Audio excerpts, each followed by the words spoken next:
Evaluation of definite integral by substitution. Substitution का मतलब आपको पता ही है क्या होता है कि जब वो कहीं प्रॉब्लम क्रिएट हो तो वहाँ पर ऐसी वैल्यू लगा दी जाए जिससे वो इजी हो जाए। और गुड मॉर्निंग स्टूडेंट्स, आज नया टॉपिक है और नई एक्सरसाइज है 7.10, right. Evaluation of definite integral by substitution. To evaluate integration a to b fx dx by substitution we use following steps। हम इसमें steps follow करते हैं। पहला step क्या होता है? Firstly, some part of the integral that is fx into another variable, right? Firstly, देखते हैं से t change करते हैं such that it differentiation in the integral part to reduce the given integral to a noun form में change करते हैं। Change the upper and lower limit for corresponding to the new variable, right. तो आप क्या करेंगे, upper limit जैसे f x दिया हुआ है और वहाँ पर एक्स का इंटीग्रेशन नहीं हो रहा है तो उसको अदर टी से रिप्लेस करेंगे। अब क्वेश्चन में जो भी लिमिट गिवन है, अपर लिमिट और लोअर लिमिट, वो पहले किसके टर्म में थी? एक्स के टर्म में थी।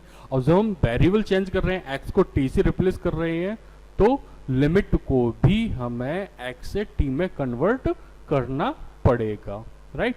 जो कन्वर्ट हो गया तो उसके आफ्टर आपको क्या करना है?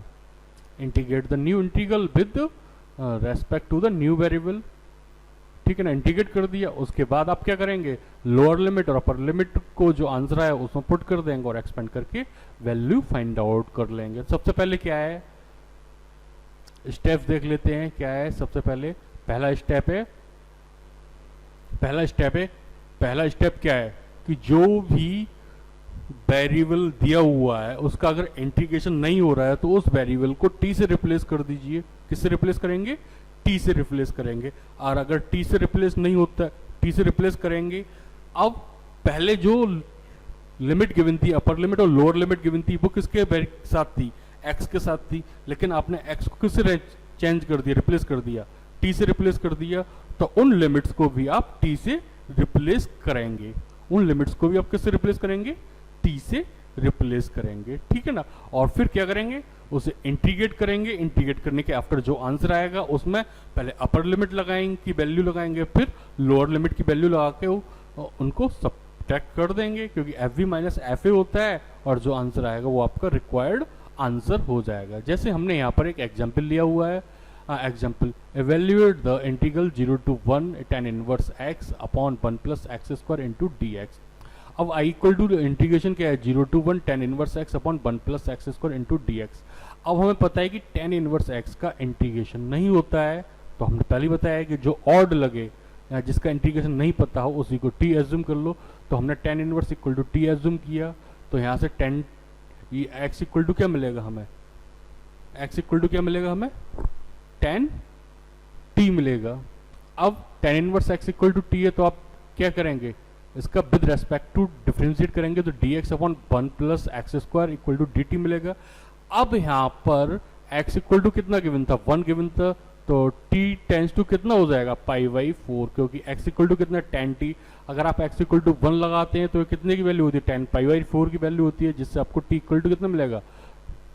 पाई बाई 4 मिलेगा। अब अगर हम x इक्वल टू 0 लगाते हैं, 0 लेते हैं, तो t इक्वल टू कितना हो जाएगा?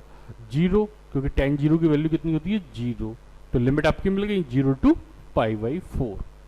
अब आप सब्सटीट्यूट करेंगे और लिमिट को चेंज करके तो आपको नया इंटीग्रेशन क्या मिलेगा? i equal to 0 to pi by 4 t dt।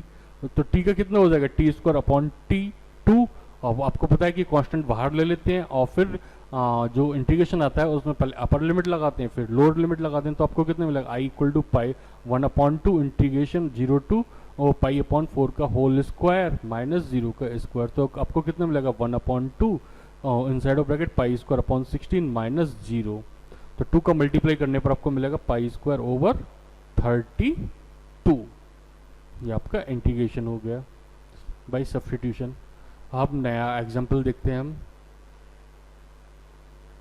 Evaluate integration 1 2 3 1 upon x 1 plus log x into d x. अब हमें पता है कि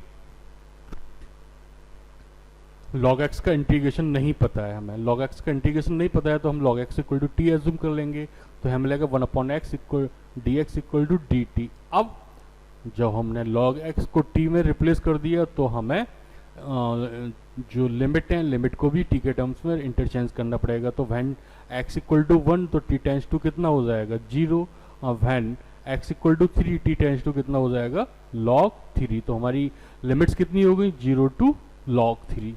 तो नया इंटीग्रेशन क्या हो जाएगा i equal to 0 to log 3 1 upon 1 plus t into d t, right. अब 1 अपॉन 1 प्लस डी टी का क्या हो जाएगा log मॉडुलस 1 प्लस टी, और इंटीग्रेशन कितना हो जाएगा 0 टू log 3। लिमिट अप्लाई करेंगे तो आपको कितना हो जाएगा log modulus of 1 plus log 3 minus log modulus of 1। log modulus of 1 की वैल्यू कितनी होगी 0, तो आपका आंसर कितना हो जाएगा log मॉडुलस 1 प्लस log 3, राइट। नेक्स्ट एग्जांपल देखते हैं। Integration 0 to pi by 2 sine x upon 1 plus cos square x into d x is given you. अब यहाँ पर ऑड है तो हम क्या करेंगे कॉज एक्स को टी एज्यूम करेंगे। जब हम कॉज एक्स को टी एज्यूम करेंगे तो हमें कितना मिलेगा minus sine x d x equal to d t. तो ये sine x equal into d x equal to कितना हो जाएगा माइनस का डी टी। अब लिमिट्स को भी चेंज करेंगे तो x इक्वल टू 0 पर क्या आएगा आपका t टेंस टू 1 आएगा, और x tends to pi by 2 पर कितना आएगा t इक्वल टू 0 आएगा। तो आपका नया फंक्शन कितना हो गया i equal to minus integration 1 to 0 1 upon 1 plus t square into d t. अब 1 अपॉन 1 प्लस टी स्क्वायर का क्या हो जाएगा tan इनवर्स t हो जाएगा। तो ये हो जाएगा minus inside of bracket tan inverse t integration limit क्या हो जाएगी 1 टू 0, राइट। अब आप पहले लोअर लिमिट फिर अपर लिमिट लगा के एक्सटेंड करेंगे तो आपको मिलेगा minus integration of tan inverse 0 minus tan inverse 1। tan inverse 1 की वैल्यू कितनी होती है पाई बाई 4, तो ये हो जाएगा minus inside of bracket 0 minus pi by 4 that is pi by 4, right. Exercise 7.10 देखते हैं। क्वेश्चन नंबर 2 यहाँ पर दिया हुआ 0 to pi by 2 square root of sine phi cos raise to the power 5 pi into d phi. अब cos raise to the power 5 pi into d phi को हम break कर लेते हैं कॉज स्क्वायर पाई का whole square into cos phi into d pi d phi. अब cos square phi को हम लिख सकते हैं 1 माइनस साइन स्क्वायर फाई का whole square, 1 minus sine square phi का whole square, 1 minus sine square phi का whole square into cos phi d phi. अब हम क्या करेंगे साइन फाई को टी एज्यूम करेंगे तो कॉस फाई इक्वल टू क्या हो जाएगा d t over d phi, और तो डी फाई इक्वल टू कितना हो जाएगा d t over cos phi, d t over cos phi. When phi tends to 0 तो टी टेंस टू कितना हो जाएगा 0, और phi tends to pi by 2 तो 10 पाई बाई तो ये कितना हो जाएगा टी टेंस टू 1, राइट, क्योंकि साइन पाई बाई 2 की वैल्यू कितनी होती है 1। तो नया इंटीग्रेशन कितना हो जाएगा i equal to integration 0 to 1 square root of t 1 minus t square का whole square into d t. तो ये हो जाएगा 0 integration 0 to 1 square root of t, identity open करेंगे 1 a माइनस वी का होल स्क्वायर तो t to the power 4 plus 1 minus 2 t to the power 4 into d t. अब सबको अलग अलग करेंगे तो आपको क्या मिलेगा integration 0 to 1 t raise to the power 9 by 2 plus t to the power 1 by 2 minus 2 t to the power 5 by 2 into d t. अब यहाँ पर x to the power n का इंटीग्रेशन यूज करेंगे, क्या होता है x to the power n plus 1 upon n plus 1, तो ये हो जाएगा t to the power 9 upon 2 plus 1 upon 9 upon 2 plus 1, ये हो जाएगा t to the power 1 by 2 plus 1 1 upon 2 plus 1 minus 2, और ये t to the power 5 by 2 plus 1 over 5 by 2 plus 1। अब लिमिट 0 टू 1 है हमारी। अब लिमिट को अप्लाई करेंगे तो हमें कितना मिलेगा 2 अपॉन कितना मिलेगा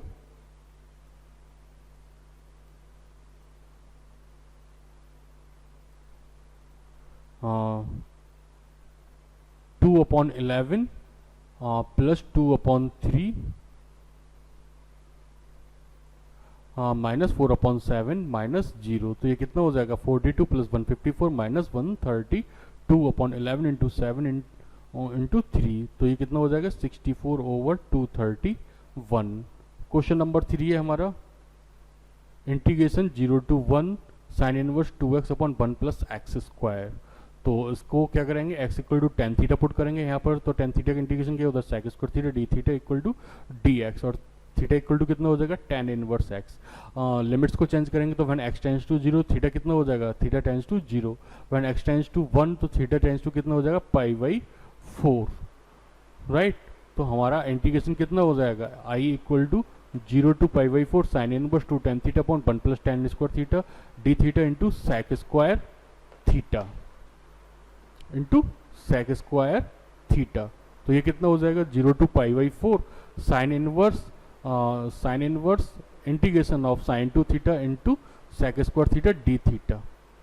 तो ये हो जाएगा theta into sec square theta d theta. अब यहाँ पर हम इंटीग्रेशन बाई पार्ट्स यूज करेंगे, इंटीग्रेशन बाई पार्ट्स यूज करेंगे तो यहाँ पर हो जाएगा using integration by parts we get I equal to 2 square bracket theta integration of sec square theta d theta minus integration of d theta over theta into second part का sec square theta into d theta और 0 to pi by 4।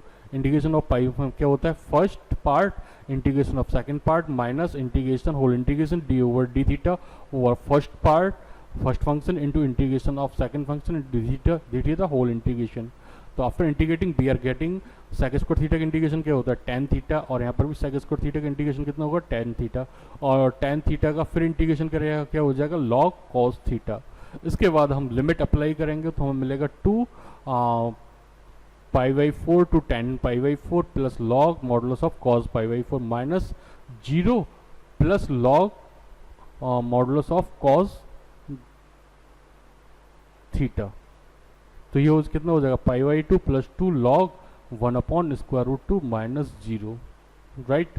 तो after solving we are getting pi by 2 plus 2 log 2 raise to the power minus 1 by 2। तो कितना हो जाएगा pi by 2 minus log 2, pi by 2 minus log 2। तो ये हमारा integration हो गया, क्लियर।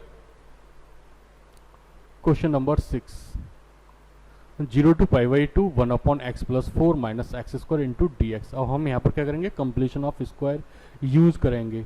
तो यहाँ पर होगा integration 0 to 1 upon x plus 4 minus x square minus 1 by 2 का होल स्क्वायर प्लस 1 बाई 2 का होल स्क्वायर, राइट। तो ये हो जाएगा आपको integration 0 to 2 1 upon 4 plus 1 upon 4 minus square bracket x square minus x plus 1 upon 4, right. तो identity form हो जाएगी हमारी integration 0 to 2 1 upon 4 plus 1 upon 4 minus x minus 1 by 2 का होल स्क्वायर। और इसको सॉल्व करके लिख सकते हैं हम integration 0 to 2 1 upon square root 17 upon 2 का whole square minus x minus 1 upon 2 का होल स्क्वायर। अब यहाँ पर हम a square minus x square की आइडेंटिटी यूज करेंगे तो हमें मिलेगा 1 अपॉन 2 ए कितना square root of 7 upon 2 log modulus of a plus x upon a minus x limit 0 to 2, right. LCM लेके सॉल्व करेंगे तो हमें मिलेगा 1 upon square root of 17 inside of bracket log modulus square root of 17 plus 2x minus 1 upon square root of 17 minus 2x plus 1, और ये limit 0 to 2 हो जाएगी। अब लिमिट जब हम अप्लाई करेंगे तो हमें क्या मिलेगा, जब हम लिमिट अप्लाई करेंगे तो हमें मिलेगा 1 upon square root of 17 inside of bracket log square root of 17 plus 3 upon square root of 17 minus 3 minus log modulus of square root of 17 minus square root of 17 plus 1। तो ये हो जाएगा आपका log m minus log m क्या होता है, log m upon n होता है। तो 1 upon square root of 17 log modulus of square root of 17 plus 3 upon square root of 17 minus 3 divided by square root of 17 minus 1 upon square root of 17 plus 1। तो ये divide में होकर फिर उल्टा हो जाएगा तो हमें मिलेगा 1 upon square root of 17 log modulus of square root of 17 plus 3 into square root of 17 plus 1 upon square root of 17 minus 3 into square root of 17 minus 1। तो after solving we are getting 1 upon square root of 17 log modulus of 20 plus 4 square root of 17 minus 20 minus 4 square root of 17, right. वो denominator से 4 common लेकर दोनों side से cancel हो जाएगा तो हमें मिलेगा 1 upon square root of 17 log. अब रेशनलाइज करेंगे तो ये होगा log modulus of 5 plus square root of 17 upon 5 minus square root of 17। अब क्या करेंगे, डिनोमिनेटर का साइन चेंज करके न्यूमरेटर में और मल्टीप्लाई डिवाइड करेंगे। तो 5 प्लस स्क्वायर रूट ऑफ 17 का मल्टीप्लाई और डिवाइड कर दिया तो ये आपको मिलेगा 1 upon square root of 17 log modulus of 5 plus square root of 17 का whole square upon 5 square minus square root of 17 का होल स्क्वायर, राइट। तो ये हो जाएगा आपका 1 upon square root of 17 log modulus of 25 plus 17 plus 10 square root of 17 upon 25 minus 17। तो ये हो जाएगा 1 upon square root of 17 log modulus of 42 plus 10 square root of 17 upon 8। तो ये हो जाएगा 1 upon square root of 17 log modulus of 21 plus 5 square root of 17 upon 4। Right, जो हो गया आपका रिक्वायर्ड इंटीग्रेशन।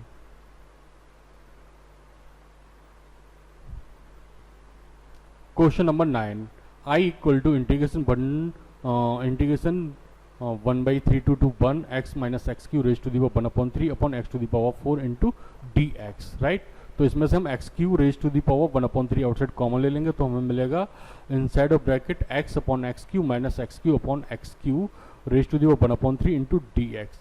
अब न्यूमरेटर डिनोमिनेटर दोनों को हमने किससे मल्टीप्लाई किया था, एक्स टू दी पावर 3 का होल पावर 1/3 से। तो हमारा जो इंटीग्रेशन है गिवन वो मिल गया हमें, सॉरी, इंटीग्रेशन 1/3 to 1। तो ये हो जाएगा 1 upon x square minus 1 raise to the power 1/3 upon x cube into d x. Right, तो आपको क्या मिलेगा ये, अब आप क्या करेंगे, इंटीग्रेशन पुट करेंगे 1/1 प्लस 1 अपॉन एक्स स्क्वायर को टी एज्यूम करेंगे, तो ये मिलेगा आपको -2 upon x to the power 3 d x equal to d t. तो ये हो जाएगा आपका d x upon x to the power 3 equal to d t upon -2। तो आई इक्वल टू क्या मिलेगा आपको, integration 9 to the power 1 9 to 1 t minus 1 की whole power 1/3 into d t upon -2। ठीक है ना, तो इंटीग्रेशन करेंगे तो ये मिलेगा आपको -1/2 integration of t minus 1 raise to the power 1/3 plus 1 upon 1/3 plus 1। क्या मिला है हमें, -1/2 inside of bracket t minus 1 1/3 plus 1 upon 1/3 plus 1। Limit है हमारी 9 to 1, तो ये हो जाएगा -1/2 into 3/4 inside of bracket t minus 1 raise to the power 4/3। Limit है 9 to 1। राइट, लिमिट अप्लाई करेंगे तो आपको क्या मिलेगा, -3/8 inside of bracket 1 minus 1 raise to the power 4/3 minus 9 minus 1 raise to the power 4/3। तो ये हो जाएगा -3/8 0 -2 raise to the power 3 into 4/3। तो -3/8 इंटू -16 -16, तो ये मिलेगा आपको 6। तो option A is right. Next question देखते हैं हम, if fx equal to the over 0 to x t sin t dt then f dash x is, we have fx equal to कितना, integration 0 to x t sin t dt first and second दिया हो, तो fx equal to हो जाएगा t integration by parts t integration of sin t dt minus integration of d over dx of t integration of sin t into dt whole integration of dt। Right, तो आपको ये क्या मिलेगा, t inside of bracket minus cos t 0 to x, फिर integration of 0 to x minus cos T D t. Right, इनको solve करेंगे तो आपको मिलेगा -t cos t plus sin t और 0 to x। अब fx इक्वल टू क्या होता है, -x cos x plus sin x। फिर दोबारा हम यहाँ पर इंटीग्रेशन बाय पार्ट्स यूज करेंगे, तो आपको क्या मिलेगा, minus inside of bracket x integration minus sin x plus cos x bracket close plus cos x। तो ये हो जाएगा आपका x sin x minus cos x plus cos x cancel हो जाएगा, तो आपको एफ एक्स इक्वल टू क्या मिलेगा, f dash x equal to क्या मिलेगा, x sin x, which is the option B. Right, so we have discuss exercise 7.10 today and you have to solve all the question of this exercise. Also examples are important, but you have to listen that limit as a sum, integration as a limit of sum is most important, because there is a question of 6 marks direct from this exercise in board examination or in home examination.